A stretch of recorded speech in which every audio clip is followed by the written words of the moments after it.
been long for you, but for me, I spent the last week just on my couch taken out by a cold. It was really gnarly, but I'm back. I'm feeling better. I'm got a little bit of stuffiness happening, but I'm finally able to get back into the routine of things. And you know, this is what I crave post sickness, is like just something fresh avocado, freshly smashed avocado on toast, sunny side up eggs. I just want good things in my body right now. I don't know about you, but when I'm sick, I do not eat properly because I'm trying to take care of myself while I'm feeling like crap, and there's only so much I can do there. So, okay, let's bring you down here to do my avocado toast. Oh my. I know it's such a cliche influencer breakfast to showcase avocado toast, but I genuinely adore this, okay? This is yummy. You get like the fresh element with the avocado, but then you also get the warm element with the egg. It's fantastic. Now let's get these eggs on here. I actually feel like these are pretty solid sunny side up eggs. They got a little crispiness to them, which I enjoy. Pepper to make it look fancy. I usually do my pineapple habanero hot sauce, but I'm gonna use my blueberry habanero today. Actually makes this look a little bit questionable. Kind of looks like a balsamic glaze, but it's a blueberry habanero. Like scrumptious. I don't know, the glaze kind of maybe questionable-ifies this, but it's gonna taste good. It's been a while since I've done a grocery haul from this angle, so why not? It's been a while since I've gone grocery shopping like this extensively. Is that the word I'm looking for? In person. I do a lot of grocery delivery these days. I was feeling in the mood to go in person though today because I didn't really know what to do for dinner. I picked up chickpea pasta. This was on sale for $3.99, which is probably the lowest cost I've seen it go for lately. Organic raspberries were $1.88. Fantastic price. Some organic cherry tomatoes. I haven't tried this one yet, but it's the silk coffee creamer and vanilla, but this one's unsweetened. Mozzarella almond flour, because there's a recipe I want to try out, or not try out, but make, that I haven't made in a really long time that I think will be really good. Some midday squares. These are great. They are a little pricey. It's 2 for $4, but this is a fantastic pick-me-up treat in the middle of the afternoon. So as an emergency, I feel like they're great to have on hand. I say as an emergency, but I will probably eat them in the next 2 days. This was my indulgence purchase. I got some pumpkin spice Greek yogurt, organic zucchini, organic peppers, some Chippets minis. Again, it's gonna be used with the almond flour for that recipe. I think I'll make it on this week's video. All this came to, with tax, like around $60 Canadian, which is like fairly okay. I might need to do a grocery delivery order at some point this week, but like it'll be a lot smaller.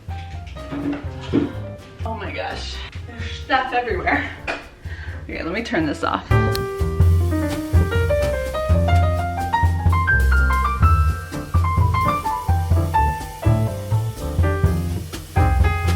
About 2 weeks ago, I got it in my head that I thought it'd be really great to explore crocheting. Try it out, give it a whirl. I think in general, I'm always looking for opportunities to learn new things because I think learning new things is a way to keep curiosity going in your life. It's a way to freshen up routines, and especially as we head into the fall and winter months where there's less daylight, I was trying to think of what is a cool hobby I could take up that would be something I can do when I don't want to go out and I want to stay cozy inside, but I still don't want to feel like I'm being unproductive, although being unproductive has its time and place. I figured crocheting or knitting would be a great option because it's something I can do while watching the TV, kind of like the coloring book situation I talked about last week. And I kid you not, the thought came into my brain and it has turned into this hoopla. Like, why am I like this? I have yarn, I have equipment, I have a bag that's storing all of my needles. What is going on? I was trying to debate whether I wanted to start with crocheting or knitting because it is recommended that you kind of like just start with one, not like start learning both at the same time because they're a bit different. And one person had said in a video that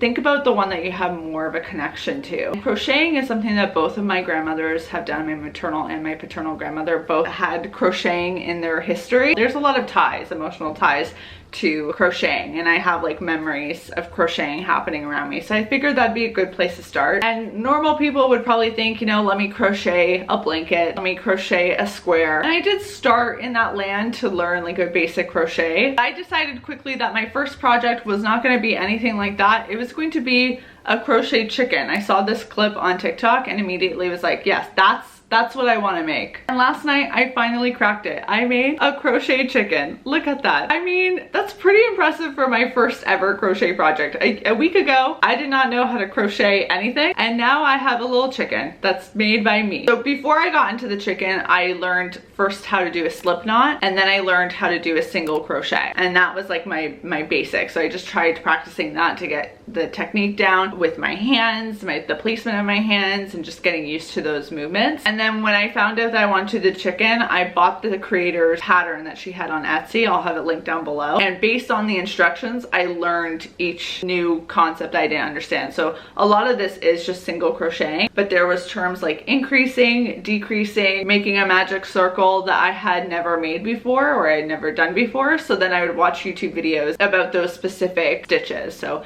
how to make a magic circle, how to increase a magic circle, how to decrease, and then I kind of was able to figure out how to put this together. But I used string that I was able to see clearly, so as you can see, all the stitches are pretty visible. However, it's intended to be made with really fluffy yarn. So that's the next step, is now I've done like one basic little chicken, I want to make a fluffy one, and I've already gotten started. Progress is being made. Look how fluffy that looks. I admittedly am the type of person that once something gets in my head, I deep dive into it. It becomes my whole personality. Hence the reason I now have a whole bucket station for my crocheting hobby.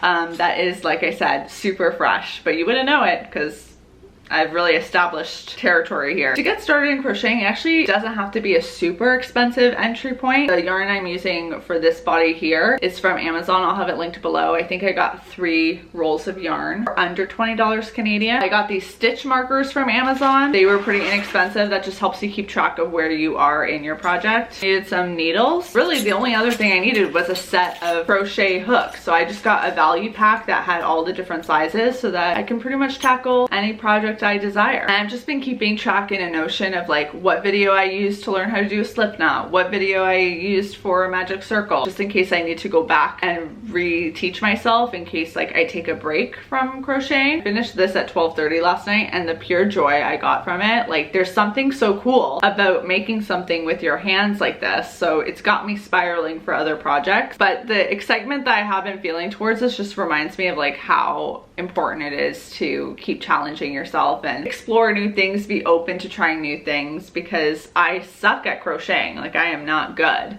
But it's fun not to be good. It's fun to try and improve something, and then when you do start to improve, you get like physical evidence that it's happening. Very rewarding. What should I make next? If you have any crochet experience, tell me what my next project should be. I'm thinking a blanket would be fun. The other day I tried making this iced cold brew, and I added way too much pumpkin creamer to it that it was inedible. So I want to try this again because I want to give this a shot. This is the stock cold brew. I'm just gonna have that much. Always gotta look through, make sure nothing's there.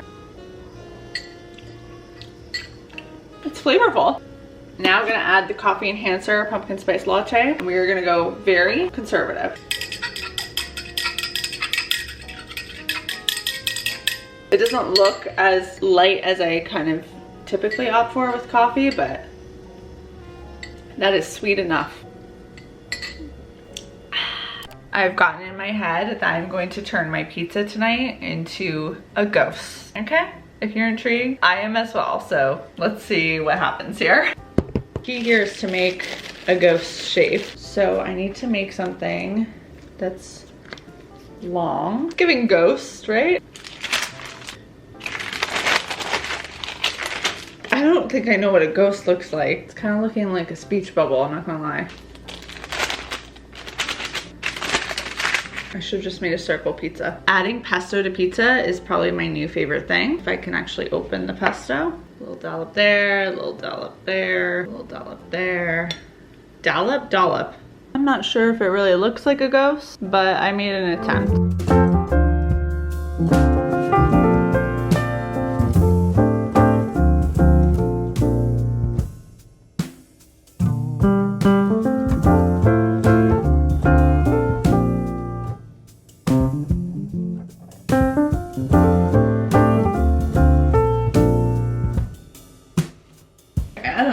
This is looking a little wonky to me, but let's hope for the best. Sure it'll be fine. All right, well, I'll let you finish your baking. My no-bake baking? Well, and you're baking a pizza. Oh, right. It should turn out just fine for just eating, but I'm like, I hope it kind of keeps its shape. Ooh, these are turning out okay. Talk to you later. Okay, drive home safe, okay? We are almost done with these raw chocolate chip cookie dough bites, which are from my cousin's cookbook. I remember making them a lot, like, in the year that that book came out, but I haven't made them again. And then my mom and I were talking about energy bites, and I'm like, oh man, I really did like these. I'm just gonna use a scoop. Use a little roll, roll, roll, roll, roll, roll, plop in, and then just go in the fridge once you're done. I love using a scoop because you think that you're gonna eyeball it correctly, and you never do, and this just kind of makes it look like you know what you're doing. The recipe technically calls for cashew butter. I'm using peanut butter, which definitely is gonna make it a more distinct flavor.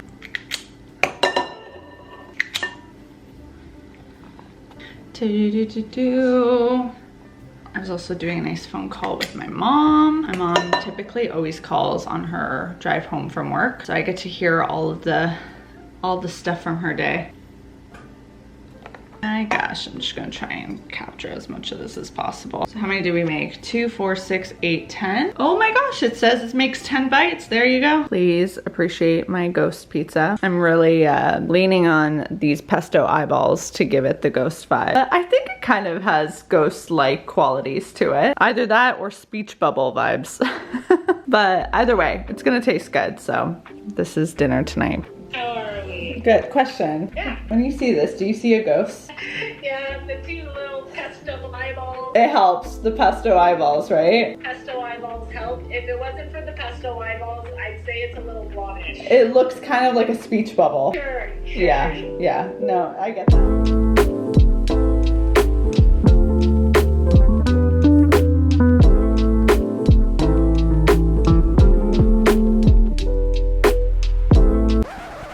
What's the difference here? We're both wearing gray turtlenecks. This was necessary though this morning. Gotta love Mother Nature and cramps. Anyway, I'm feeling better now, and I'm gonna feel even better when I make myself a tea. I've really been into daily teas lately. It's not even been something that I've been forcing myself to do. I've just been really enjoying it, especially at night. But I kind of feel like I could use one right now just to give myself some comfort, and I can't justify having another coffee. This is a specialty because I'm trying a new brand out. The brand is Fire Belly Tea, and this is a sampler pack. Interesting background behind this tea is this is actually from the founder of David's Tea. I saw a TikTok about it and I was intrigued, and then I was at Indigo and saw the teas there, and I'm like, oh, like I kind of want to try them out because the flavors look really cool. I also love the look of the packaging. This is a sampler size, but even the big boxes with the tea packs are so cool because they kind of look like books. Like you could store them in a shelving space in your kitchen and it looked like a book. That's giving book. It's loose leaf tea, but they're all organic and have no like weird ingredients in them, like natural flavors or anything. So I try and look out for that with teas as well. These little bags are compostable. That's kind of cool too. They break down within 12 months. Because these are loose leaf teas, I also bought the filter. I don't really have one. Look at that. It has a little cup for you to rest it in. Like that's a really impressive looking filter. There's something very aesthetic about it. I gotta wash this though. Ooh, ooh. Whoa. Come, darling, what are you doing up there? Come, come, come. Okay, here we go. Here's my nice little cup. Here's my nice little kettle. Ooh. Say, loose leaf tea is very pretty to look at. And so far, I'm not seeing anything come out on the sides, which is good, which means the filter's doing its job. Okay, it did a fantastic job. I actually do like the concept of this cup because then I can let this dry out or drain out as much as possible before dumping the tea. And there's my shazingo. Shazingo, shazingo, shazingo. Okay, I have to review this video that's going live today. My yogurt toppings display is complete. I just need to open my yogurt tubs, but I do love these tubs because then everyone can easily scoop out. The tea is good, but it's a little bit of like a licorice vibe in my head. And it's got ginger in it and chili, so it feels like a sick tea, like a tea that you're supposed to have to soothe yourself when you're sick. I don't know, ginger always has that association in my brain, so I'm not feeling really into this right now. I think I'm being triggered by the fact that last week I was sick and I'm like, oh, I don't want these vibes.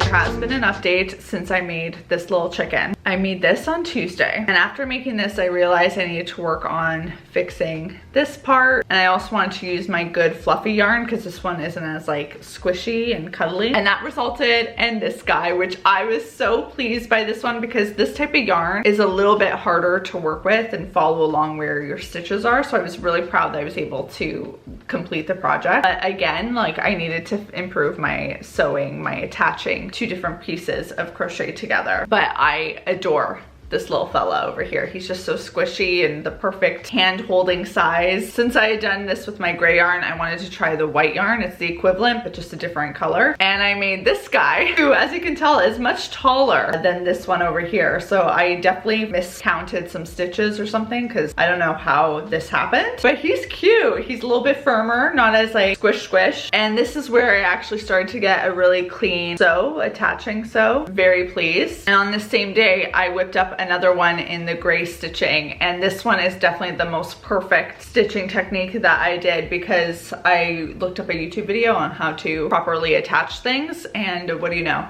It was helpful. So now I've got not one, not two, not three, but 4 chickens. And I'm gonna do some more because I wanna use this project as a way of like just perfecting certain things. Like, the reason I'm not in a hurry to try something new is because this is the first time that I feel like I pretty much got it down. All of the other ones have had like some small mistakes happen, so I wanna make a few more, you know, proof of concept. But I love these, they're so fun. Look at them, my little chickens. I started playing around with this digital journal, so I'm using it to record all of my progress. I took progress pics of my crocheting because this is my first ever project, so I think it's really cool to document where I started for future me to explore. I wrote notes and stuff, I took photos, and then it goes into the journal like that, and I can just revisit it. It's been really fun. I'm gonna explore it more, and then if I enjoy it, I will be talking more about it, but love this. Just am so proud of myself for trying a new hobby, and we'll see where this goes. In a perfect world, I feel like crocheting will be a marathon, not a sprint kind of hobby for me, where I don't necessarily have to do it every day like I've been doing these chickens. I'm definitely in honeymoon stage with crocheting right now, so we'll see how long that lasts. But I just would love it to be something that I just actively am always working on in the background because it's such a great skill to have, and like so neat to create something. You can create clothes, blankets, and kids toys, and just so many fun things, and it's so therapeutic once you get into it. And I'm feeling that already right now, even though I still have to like stop and reteach myself things as I go because I'm not an expert yet. But hey, in a week we have made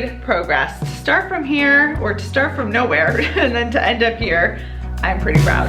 Who told you that it was too late? When was it that you started leaning that way? 4 tires cut into the clay. It dries up and now there's just one road to take. It's growing up